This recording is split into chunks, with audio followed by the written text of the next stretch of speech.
What's going on, everyone? Phil here for KO Gaming, and today I'm going to be talking about the game everyone is talking about this week, the highly controversial indie game release No Man's Sky from Hello Games. This is a game that's been in development for over 2 years. We've been seeing snippets of it at E3 and been hearing more and more about it over the past couple of years as it's been in development.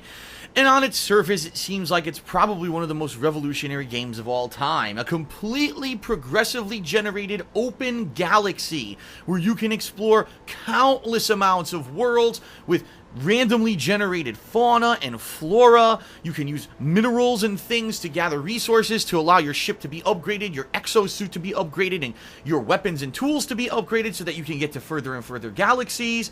There's this kind of mystery involved with this mysterious creature called Atlas, and you're also interacting with all kinds of aliens, learning their languages. On its surface, that sounds great. Now, I've been playing No Man's Sky for around 8 hours now. And I can tell you that there's some things that I really like about the game and some things that I don't like about the game.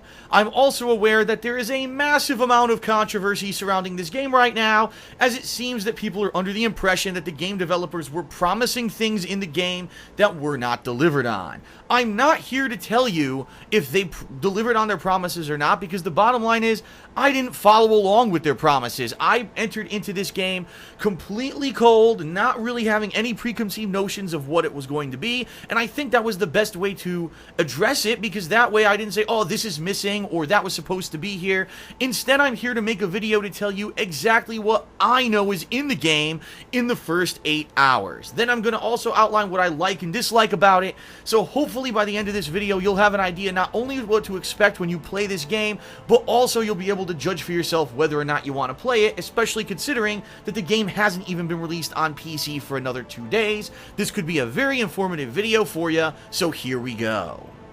When you first boot up No Man's Sky, you'll wake up stranded on some kind of a planet. You don't know where you are, your ship is grounded, you cannot fly it, and you find yourself kind of in this open wilderness, wandering around trying to figure out what you're supposed to do. You quickly figure out, oh, I need to collect some minerals so that I can repair my ship, take off from this planet, and maybe go out in search of adventure. And so you're off. You're walking in a first-person perspective. You have a little side tool with you that serves both as a mining tool and a weapon to fend off enemies and things that may be attacking you in this world. And immediately you're going to have to try to find some minerals. And so, a la Minecraft or other games with resource management, you're going to use this laser beam to be gathering various types of minerals and elements into your inventory, which then you can use to craft things and fix your spaceship. In addition, there's a loot system similar to games such as, I'd say, Borderlands or Destiny, where you're going to find these random boxes on the ground. You open them up, there may be some loot in there that you can sell later on, or there may be just some more elements and things that you can use. Eventually you'll find other items, but we'll talk about that in just a moment. As you explore a little bit more, you may run into some creatures, and the cool thing is you can actually use a set of binoculars that you have to scan these creatures into your encyclopedia. You can even custom name the creatures as well as planets and galaxies that you travel in this game, and if you upload that data to some ephemeral server somewhere out in the stars, you actually receive some credits in your inventory that you can spend to buy items later. So ultimately, your first hour or so of gameplay in No Man's Sky, you're going to be wandering whatever planet you end up on, gathering resources. I ended up on a planet that actually had some kind of radiation and toxicity to it, so I actually was not able to venture out too far away from my spaceship, and it was a little bit limiting in that regard because I certainly didn't want to get poisoned and die within the first few minutes of gameplay, so I was a little bit more conservative, although after a couple day and night cycles, I did venture out a little bit further, eventually got enough things to repair my spacecraft, launched myself into space, and away I went.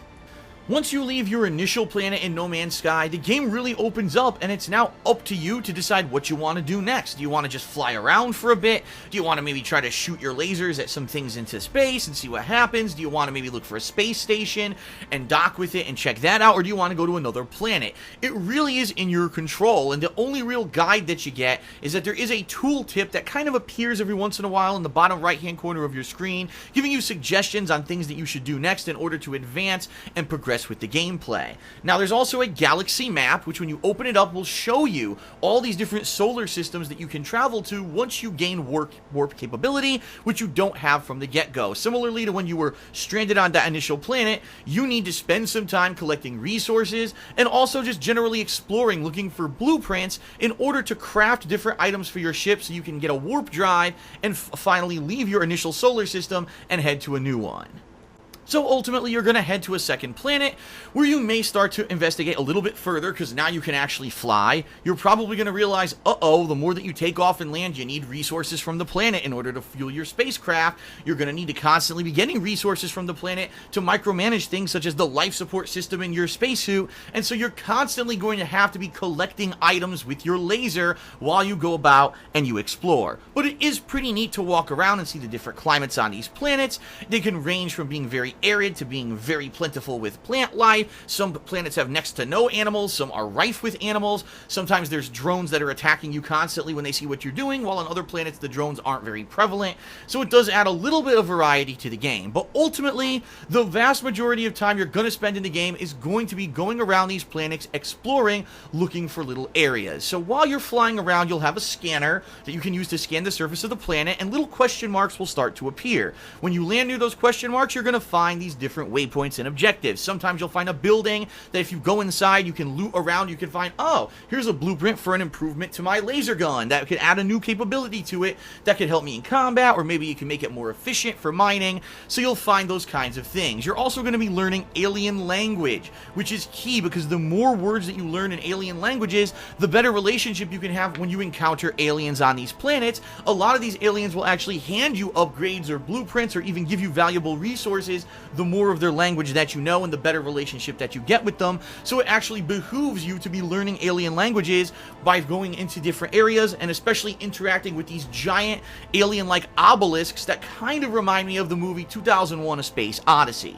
In addition to that, there's going to be other areas such as drop pods, and this one threw me off because the game really doesn't explain too much, but when you find a drop pod, you can interact with it and spend some of the currency that you've earned gathering these minerals and selling to aliens in stores in order to upgrade your exosuit and add an additional inventory slot. Because the bottom line is the main limitation of No Man's Sky is inventory management 101. Because your ship needs fuel, because your ship is constantly going to need to be repaired, because your exosuit needs fuel in order to do your life support, because your gun is going to need, ammo and everything to mine and to use bullets. You're going to constantly be needing inventory space to store all of these elements. And the bottom line is inventory space runs out incredibly quickly in this game. So you need to be finding these pods in order to upgrade your suit and add more inventory space.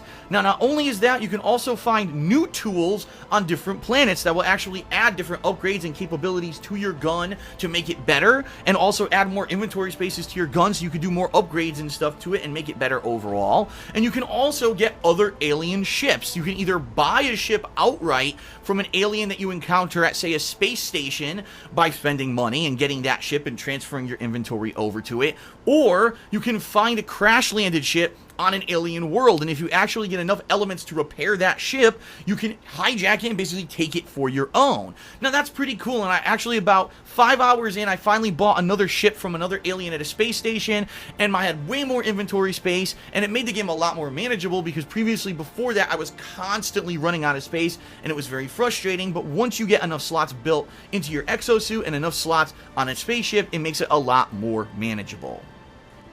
So outside of resource management, outside of buying all these inventory spaces and all of that, what else do you do in No Man's Sky? Well, ultimately your goal is to travel towards the center of the universe. The game doesn't tell you that, but it's implied via your map, where it kind of gives you a rough path, and as you follow the path, you'll actually realize you're getting closer and closer to the center.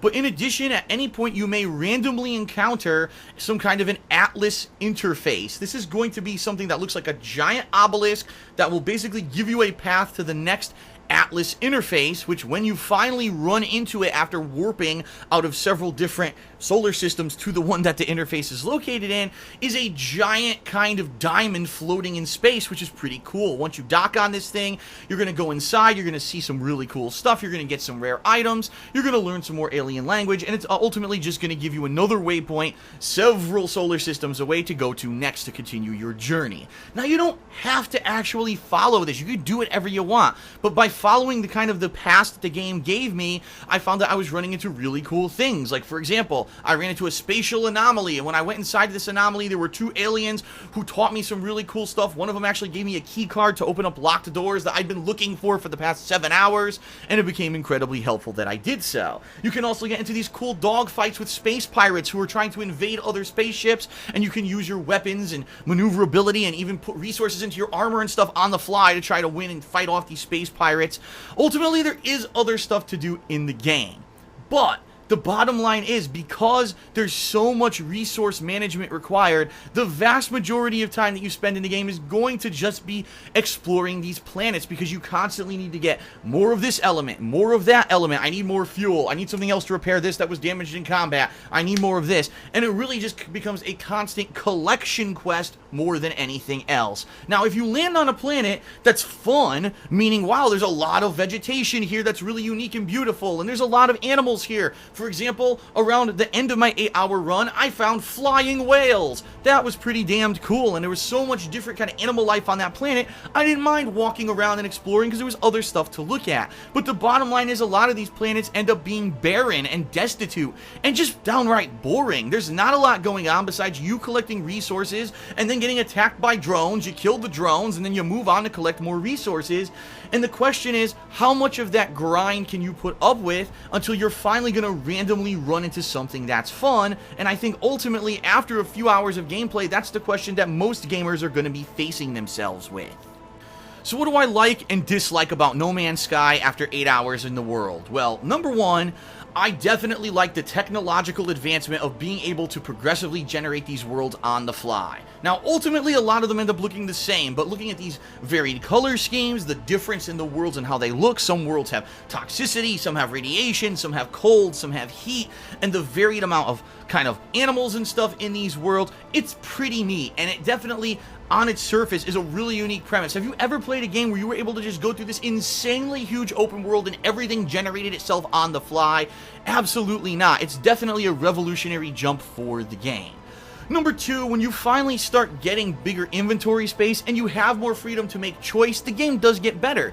You can either choose to follow along these pre-guided paths for you on your galaxy map, you can choose to follow this Atlas, red orb, whatever the hell it is, or you could just go out and adventure out and explore for yourself, and it's totally up to you. That freedom of choice in a game like this is key, and I think that's going to pretty much be the selling point when it comes to a game like this. And number three, when you finally encounter something that's unique or different, like the first time I ran into an Atlas interface, the first time I ran into a spatial anomaly, the dogfights I had with the pirates, and some of the really cool animals and things that I ran into, those were kind of once-in-a-lifetime wow discovery experiences, and those are basically those moments that are going to stick with me and make me glad that I ever played this game.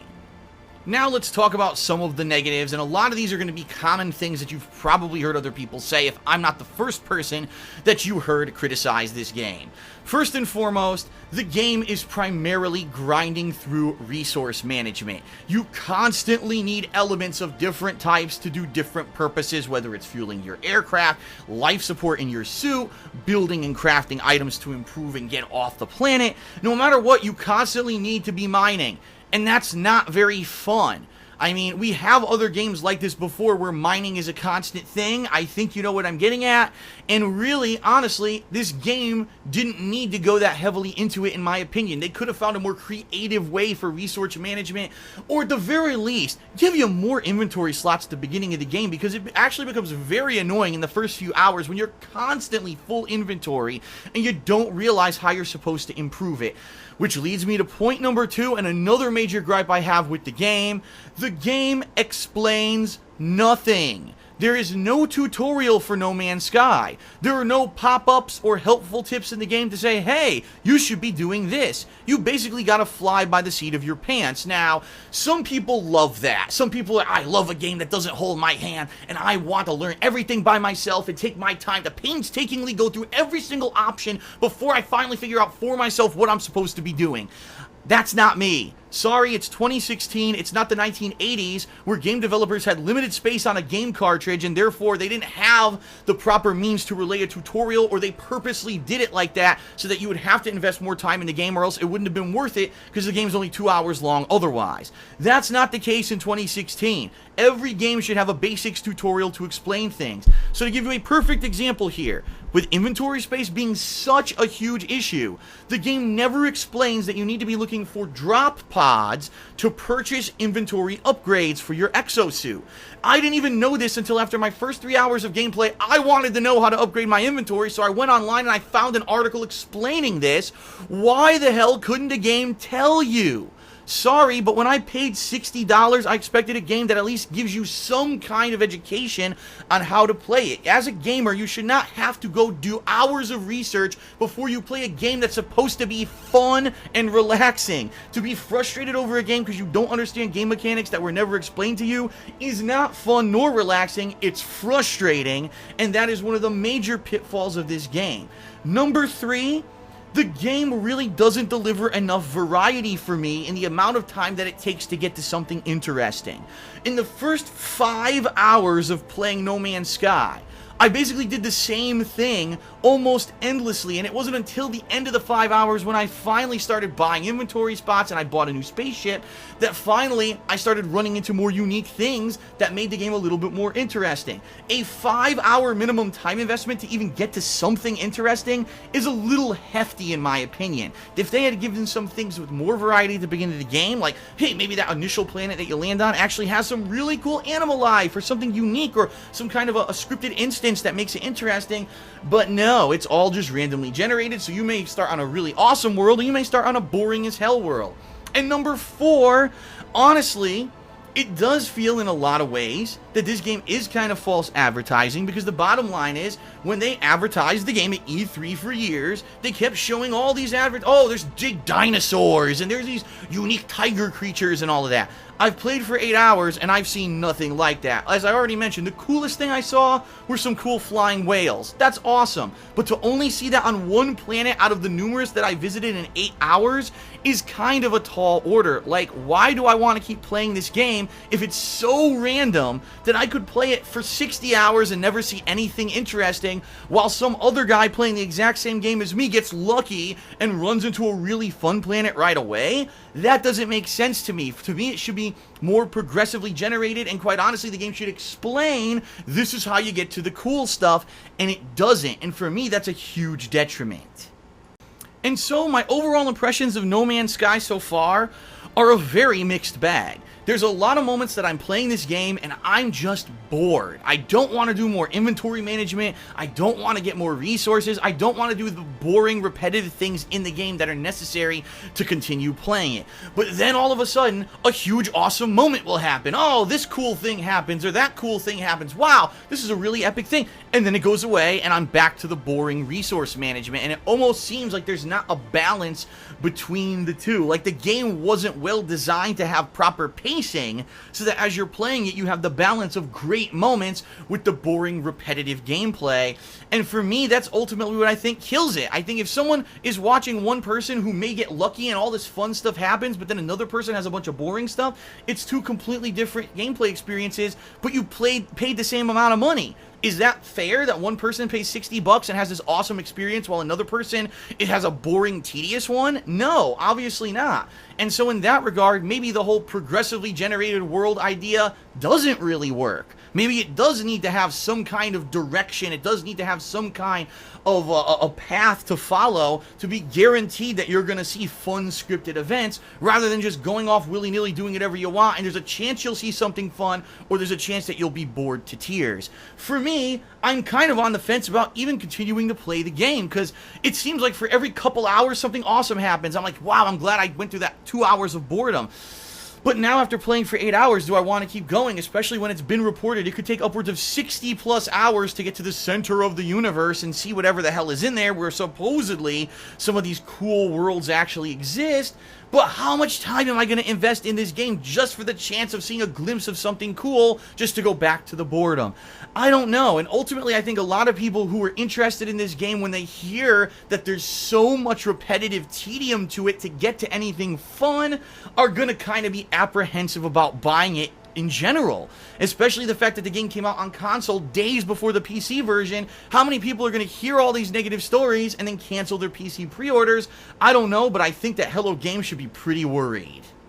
So ultimately, my decision is that I am going to continue to play No Man's Sky, but it's going to be a part-time basis. I'm going to play it balanced with other stuff, so that way for those who find the gameplay incredibly boring, I'm not just dominating my viewers with one kind of thing. I don't want to give up on the game yet because there have been some awesome moments, but I am questioning my own sanity and saying, how long do I want to spend in this game when I don't know if I'm going to find anything more interesting without all this wasted time? And ultimately, I think that's what's going to happen to a lot of people as well when they decide whether or not they want to buy this game. My honest opinion on No Man's Sky after 8 hours, I think you could take this formula of the progressively generated universe and apply it to another game that's gonna be way better. This, in my opinion, seems to be like almost an alpha build, like an unfinished effort. Like, there's no tutorial, there's not enough guidance on what to do and where to go in order to find fun stuff in the game. Like, if these things are added, the game could be absolutely outstanding and amazing.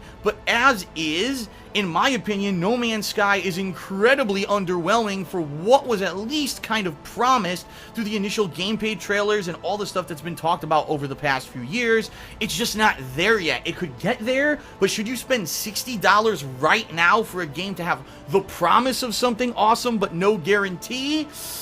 That's going to be ultimately up to you. For me, I bit the bullet. I'm going to try it, and maybe in another week or two, if I play it a little bit more, I'll have more info for you. But for now, I'm kind of on the fence, and I don't know what's going to happen with this game in the long run.